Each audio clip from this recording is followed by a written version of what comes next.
Hi అండి. ఈరోజు మనం డైలీ నార్మల్గా చేసుకునే ఫ్రైడ్ రైసే కొంచెం వెరైటీగా చేస్తున్నానండి. అంటే ఇంట్లో మెటీరియల్ ఏదైనా అవైలబుల్లో లేనప్పుడు సింపుల్గా చేసుకునే రెసిపీ అండి. ప్యాన్ పెట్టి ఆయిల్ వేసి జీలకర్ర తాలింపు గింజలు వేసుకున్నానండి. నూనె కూడా ఎక్కువ వేసుకోలేదండి, కొద్దిగా వేసుకున్నాను. కొంచెం అంతా లైట్గా ఇంగువ యాడ్ చేసుకోండి. అలాగే ఒక గ్లాస్ రైస్ అండి, నేను ఇప్పుడు తీసుకున్నటువంటి క్వాంటిటీ. కొంచెం జీలకర్ర, అలాగే తాలింపు గింజలు, వెల్లిపాయలు, ఎండుమిర్చి, కరివేపాకు, జీలకర్ర, తాలింపు గింజలు యాడ్ చేశానండి. ఒక ఉల్లిగడ్డ కూడా కట్ చేసి యాడ్ చేసుకున్నాను. ఇంగ్రీడియంట్స్ ఏమేంటో మళ్ళీ చెప్తానండి. జీలకర్ర, తాలింపు గింజలు, కొంచెం ఇంగువ, ఎండుమిర్చి, పచ్చిమిర్చి, అలాగే కరివేపాకు, వెల్లిపాయలు కొంచెం 4-5 రెబ్బలు వేసానండి. ఎండుమిర్చి వేసాను, కొంచెం కొత్తిమీర, కొంచెం పుదీనా కూడా యాడ్ చేశానండి. మీకు ఉంటే అవైలబుల్లో ఉంటే అల్లం వెల్లుల్లి పేస్ట్ కూడా కొంచెం వేసుకోండి, బాగుంటుందండి, వెరైటీగా ఉంటుంది రెసిపీ. మనకి కర్రీ ఇంట్లో అవైలబుల్గా లేనప్పుడు చట్నీస్ వినక, లేదా అర్జెంటుగా బయటకు వెళ్ళాల్సి మన టిఫిన్ బాక్సుల్లో కూడా పిల్లలకి ప్రిపేర్ చేసి పెట్టచ్చండి. ఈ పోపు అనేది బాగా వేగాలండి. దీంట్లో కొంచెం లైట్గా సాల్ట్ వేసాను, ఎందుకంటే సాల్ట్ వేయటం వల్ల ఉల్లిగడ్డ మాడిపోకుండా మంచిగా ఉడుకుతుందండి. కొంచెం ఇంగువ కూడా యాడ్ చేసుకున్నాను. 1 స్పూన్ అల్లం వెల్లుల్లి పేస్ట్ కూడా యాడ్ చేసుకొని ఈ పోపు అనేది బాగా వేగనిచ్చానండి. దీంట్లో ఇంకా ఉంటే ఇది క్యారెట్ కూడా వేసుకోవచ్చండి, క్యారెట్, పచ్చి బఠానీ. కాకపోతే సింపుల్గా చేస్తున్నాను. కొంచెం పసుపు యాడ్ చేసుకోండి. అన్నం ఏం చేయాలంటే అండి, వండి ఆరబెట్టుకోవాలి, అప్పుడైతేనే మంచిగా రైస్ అనేది బాగుంటుందండి, లేకపోతే ముద్దలాగా ఉంటుంది. నేనైతే పొడి పొడిగా ఉండేలాగే వండుతానండి. ఇప్పుడు రైస్ కూడా ఒక గ్లాసు మనం శుభ్రంగా వండుకొని ఆరబెట్టుకుందాం.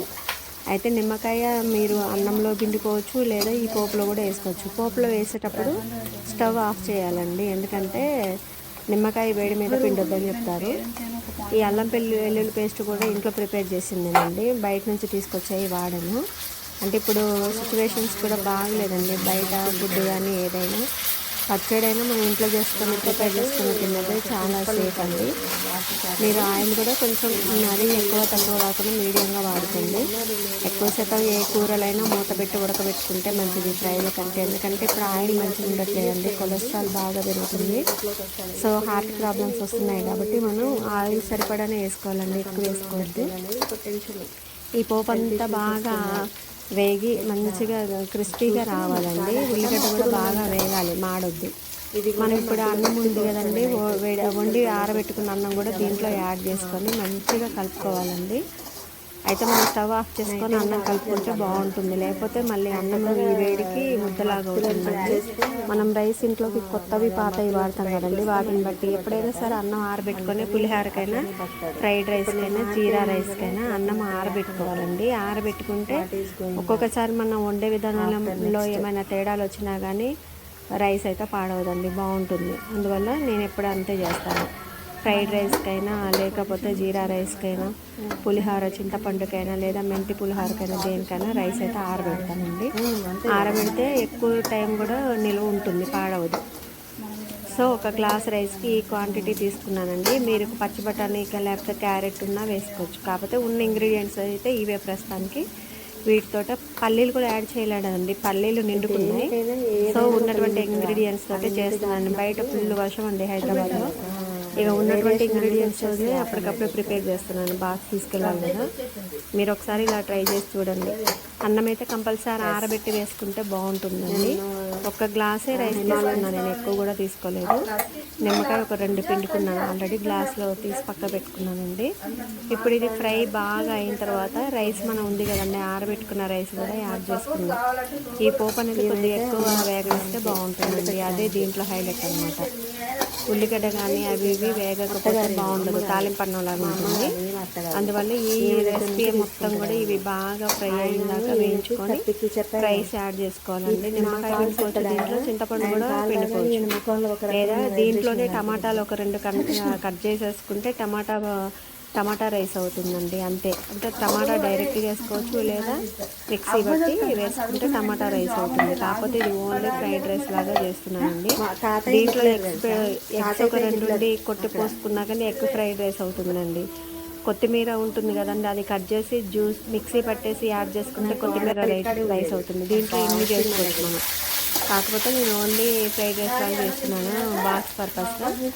మీరు ఒకసారి ట్రై చేయండి. ఇలా అన్నం కొంచెం ఆరబెట్టుకోండి. మీరు సాల్ట్ కూడా రుచికి సరిపడా వేసుకోండి. ఇప్పుడే చూసుకోవాలి, మళ్ళీ అన్నం అంతా అయిపోయిన తర్వాత చూసుకుంటే కలవదండి. సో నిమ్మకాయలు ఒక 2 తీసుకున్నాను ఒక గ్లాస్ రైస్కి. ఇది మీరు ఎక్కువ శాతం వేడి చేయాల్సిన అవసరం లేదండి. ఇది ఆల్రెడీ పోపు బాగా వేగింది కాబట్టి అన్నం కూడా వేడిదే కాబట్టి ఇంకా మనం బాగా వేయించాల్సిన అవసరం లేదు. చాలా అంటే చాలా బాగుంటుంది. ఒక మసాలా ఫ్రైడ్ రైస్ లాగా ఉంటుందండి. పైన కొత్తిమీర కొంచెం పుదీనా ఉంటే కొంచెం యాడ్ చేసుకోండి. చాలా బాగుంటుంది ఈ రైస్. మీరు ఒకసారి ట్రై చేసుకోండి. ఇలా కొత్తిమీర పుదీనా యాడ్ చేయటం వల్ల ఇంకా బాగుంటుందండి. అంటే లాస్ట్ మన ఫినిషింగ్లో కొత్తిమీర పుదీనా యాడ్ చేయటం వల్ల ఇంకా చాలా బాగుంటుంది. మీరు ఒకసారి కంపల్సరీ ఇలా ట్రై చేయండి. మా యూట్యూబ్ ఛానల్లో ఒకటి చెప్పాలంటే అండి, మన స్టేట్స్ గురించే వీడియోస్ పెడుతుంటే వ్యూస్ రావట్లేదండి. మన దేశాన్నే మనం గౌరవించినప్పుడు ఎందుకండి బయట స్టేట్స్ గురించి మనకు తెలుసుకున్నంత నాలెడ్జ్ మన ఇండియాలో మన బ్యూటిఫుల్ ప్లేసెస్ గురించి మనం తెలుసుకోవడంలో తప్పేందండి. కొంచెం బాధ అనిపిస్తుంది. ఎవరి ఒపీనియన్ వాళ్ళది. ఓన్లీ స్టేట్ వైజ్గా మన ఇండియాలోనే బ్యూటిఫుల్ ప్లేసెస్ గురించి స్టేట్స్ వైజ్గా డాక్యుమెంట్ చేసి పెడుతుంటే వ్యూస్ రావట్లేదండి. Thanks for watching.